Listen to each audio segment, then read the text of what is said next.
The video you are about to watch contains health answers that most doctors are not willing to talk about and don't want you to know. You or someone you love may be suffering with health problems such as digestion problems, weight gain, headaches, and even low energy. Today you will find the cause of most of these health problems that are robbing you and your loved ones of good health. In traditional medicine, and unfortunately in complementary health care, we look at the symptom and we say, all right, with that symptom, this diagnosis, what remedy do we give? Is it a drug? Is it surgery? Is it an herb? Is it colonic therapy, acupuncture? What is it? But we fail to ask the primary question, the basic question, which is, what is the cause? If you have a headache and you go to the doctor, he prescribes aspirin, you take the aspirin, your headache goes away. What would logic tell you as to the cause of your headache? Well, that's simple, aspirin deficiency. And yet, there's no such thing. We do not get a headache due to a salicylic acid deficiency. We haven't asked what the cause is. This is like hearing the fire alarm go off in your home and you run up and find the wires to the fire alarm and cut the wire and think, okay, I don't hear the fire alarm anymore, therefore there's no more fire. That's ridiculous. The problem with not looking at causes is that while we're getting relief, we continue to poison the body, we continue to weaken it, and ultimately we end up with some disease process. I believe the number one cause of health problems is auto-intoxication. Auto meaning self, intoxication meaning poisoning. We poison ourselves by our faulty lifestyle. Yes, most of the time out of ignorance. What is the most common cause of auto-intoxication? It's poor bowel function or poor colon health. Oh, come on, you say. That's ridiculous. Well, let me tell you something. There are medical studies that say otherwise. Here are some very interesting facts about our colon. This first one comes from Dr. Anthony Bagier, a professor of gastroenterology in New York, concluded after a 25-year study of over 5,000 cases that every physician should realize that the intestinal toxins are the most important primary and contributing causes of many disorders and health problems of the human body. That's profound. When I went to medical school, chiropractic school, even naturopathic school, I was not taught about the relationship between colon health and physical problems. That is sad. But after 20+ years of clinical experience and also the hundreds of medical studies, we now know better. The health of the colon does make a difference. In this video, we're going to learn how poor colon health can lead to serious health problems. We're going to learn what auto-intoxication is, what causes it, and what we can do about it. Many of you are hurting, many of you are frustrated, you have health problems you're not finding answers for. Just listen up. We're going to give you hope. There is a solution. To understand auto-intoxication and its relationship to colon health and our health, we need to have a quick anatomy lesson. Let's look at the digestive system. Digestion begins in the mouth. As we chew our food, saliva mixes with the food. Saliva contains some enzymes that begin the process of digesting that food. We swallow the food, it goes down into the stomach where digestion continues. From there, the food goes into the small intestine where digestion finishes up, and then food is absorbed through the villi in the small intestine. After digestion, after absorption, the food is passed on into the large intestine and becomes fecal matter. It goes across the transverse to descending colon, the sigmoid colon, and out through the rectum. Here's a diagram of your small intestine. It is about 25 feet in length and approximately the width of your thumb. On the close-up here, we see what are called villi. These are finger-like projections through which nutrition is absorbed into the bloodstream to nourish the body. Now, eating toxic food, junk food, can cause a film to build up over these villi, which will hinder the absorption of nutrition into the body. And it really doesn't matter how many supplements you take, not going to get the benefit of your money. In this diagram, we're observing the normal movement of food through the small intestine, and then it becomes fecal matter in the large intestine, going out in a timely fashion, one meal in, one bowel movement out. In this diagram, we're observing a sluggish bowel in which several meals are backed up in the large intestine, which is the result of constipation and certainly produces toxic bowel syndrome.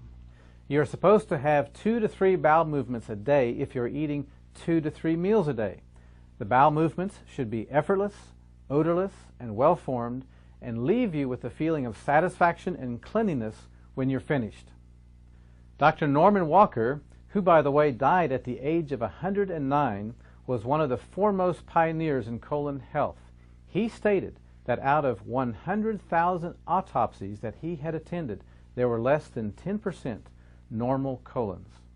Dr. William Hunter said, "The colon is the sewer system of the body, but with neglect and abuse it becomes a cesspool of toxins that spill over into the body." Let me tell you the true definition of regularity.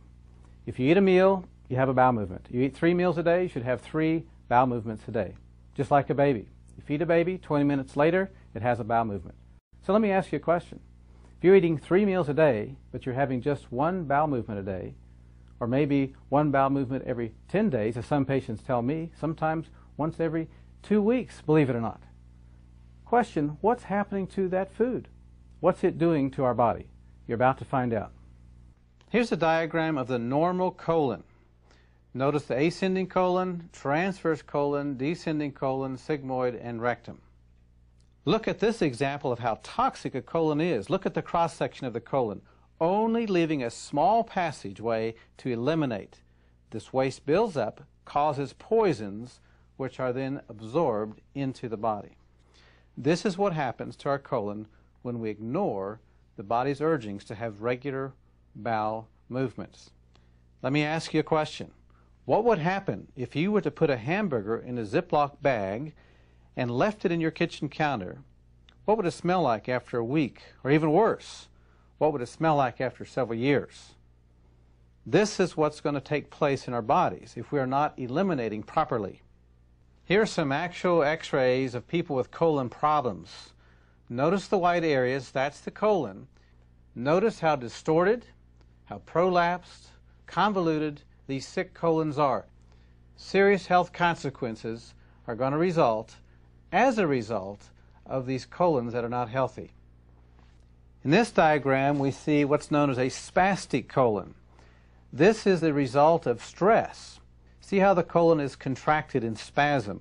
Obviously, this will hinder bowel function. This is a direct consequence of stress. This certainly sets the stage for serious health consequences as this fecal matter remains in the colon for years. One of the most serious consequences of not taking care of a colon is something called a colostomy. And this is where the surgeons remove the colon and the bowel matter passes out through a hole in the abdomen into a sac. Let's spend some time talking about a major health problem in this country, and that of weight problems. According to the Surgeon General, over 61% of the adult population is overweight. That's awful. That's tragic. There are several factors relating to toxic colon that can contribute directly to weight problem. Toxic accumulation in the bowel.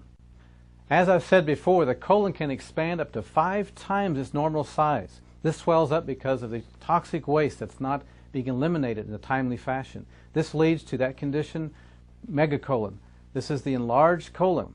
Dr. Jack Lemire, a naturopath and a homeopath, said most people are walking around with at least 7 pounds of fecal matter in their large intestine, and I have seen patients lose that much weight and their tummy bulge following colon therapy. Nutritionist Lindsay Duncan agrees that a clean colon aids in digestion and the ability to metabolize food. I quote, "They think it's normal to have a bowel movement once every few days. I often startle my clients with the question, if we eat 3 meals daily but only eliminate once a day or once every other day, where do you think all the rest of that food?" I want you to imagine not taking your garbage out. Every day you have new trash, it goes in the garbage can. That garbage can gets filled up. You have another one, you fill it up. Imagine not taking your garbage out for a week. How about 2 weeks? How about a year? What's going to happen? What's it going to smell like? What I'm describing is the result of rotting food in the intestine because it's either not being digested properly or there's not adequate bowel function, so the food just sits there and it rots. As a consequence, there is toxic chemicals formed. These toxic chemicals, unfortunately, will absorb into the body. and they begin to poison our system. Here's a diagram of what is known as a prolapsed colon. This is a consequence of fecal matter not being eliminated from the bowel on a timely basis, the weight of that fecal matter causing the bowel to drop or prolapse. When that colon hits the lower part of the abdomen, it's going to put undue pressure on the structures there. Bladder, perhaps prostate in the male, and in the female, the uterus and the female organs, causing consequences in those areas. Here's a picture of the normal anatomy of the female abdomen. Notice the uterus, the ovaries, and then the colon. When the colon prolapses, it's going to put pressure on the uterus.